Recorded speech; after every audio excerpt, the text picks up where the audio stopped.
Evo ovdje imamo jedan bakrač, a u bakraču se nešto puši i to je to meso. A ovdje naš hadžija lijepo zaljeva s ovim začinima bosanskim. Biće to pravi gulaš. A maša. A tamo će sać, jel? Ja. Evo ovdje se priprema vatra za saća. Evo vatre bosanske.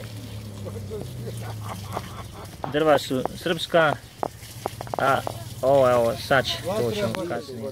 A gdje je sać? Aha, donijet ćemo tamo. Evo vam drugi hadžija zaljeva ovo. Nemoj se Isak brukat. Ovdje smo kod hadžije sede u jednom lijepom bosanskom kraju.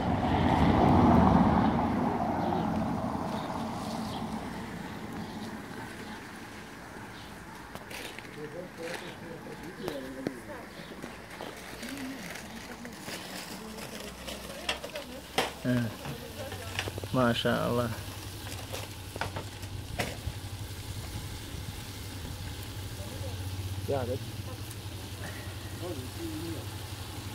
I ovo će biti super. Još kad sastaviš ovo da će ovo biti meni iftar danas, alhamdulillah, onda je to dupla radost. Pitaj Isaka gdje smo ih. A kud smo sve prošli, maša Allah.